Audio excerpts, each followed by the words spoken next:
Hi, இன்னைக்கு ஜாராக்கு ரொம்ப பிடிச்ச prawn gravy and then parotta தான் செய்ய போகிறோம். நான் ரீசெண்டாக இந்த வெஜிடபிள் கட்டர் போர்டு வாங்கியிருந்தேன். இதுலேயே வெஜிடபிள்ஸ் அண்ட் தென் சப்பாத்தியும் திரட்டி எடுத்துக்கலாம்.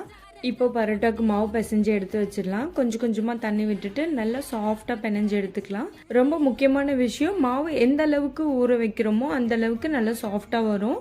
அதுக்குள்ளே ப்ரான் கிரேவி ரெடி பண்ணிடலாம். சோம்பு, கருவேப்பிலை, தக்காளி, வெங்காயம், இஞ்சி பூண்டு பேஸ்ட்டு நல்லா வதங்கினதுக்கப்புறம் கொஞ்சமாக மஞ்சள் தூள், மிளகாய் தூள், தனியாத்தூள், கொஞ்சமாக கரம் மசாலா ஆட் பண்ணிக்கோங்க. நல்லா கலந்ததுக்கப்புறம் தேவைக்கேற்ற தண்ணி ஆட் பண்ணிவிட்டு மசாலாவோட பச்சை வாசனை போனதுக்கப்புறம் எடுத்து வச்சுருக்க ப்ரான்ஸ் ஆட் பண்ணிவிடுங்க. 8லேருந்து 10 நிமிஷம் குக் ஆனாலே போதும். ப்ரான்ஸ் நல்லா குக் ஆகிடும். பரோட்டாக்கு தேய்க்கிறதுக்கு முன்னாடி கொஞ்சம் எண்ணெய் விட்டு நல்லா பிணைஞ்சு எடுத்துக்கோங்க. எந்த அளவுக்கு சப்பாத்தியை தேய்க்க முடியுமோ அந்த அளவுக்கு தேய்ச்சி எடுத்துட்டு மேலே கொஞ்சம் எண்ணெய் அப்ளை பண்ணிவிட்டு இந்த மாதிரி லேயர் லேயராக எடுத்துக்கோங்க.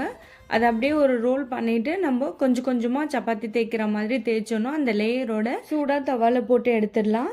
2 சைடுமே திருப்பி போட்டுட்டு எண்ணெய் விட்டுக்கோங்க. இப்போ நல்லா 2 சைடும் ப்ரௌன் கலரில் மாறிடுச்சு. சூடாக இருக்கும் போது 2 தட்டு தட்டி எடுத்துக்கலாம். அப்போ தான் லேயர் நல்லா ஃபார்ம் ஆகிருக்கும். நம்மளோட நைட் டின்னர் சூடான ப்ரான் கிரேவியும் கோதுமை பரோட்டா.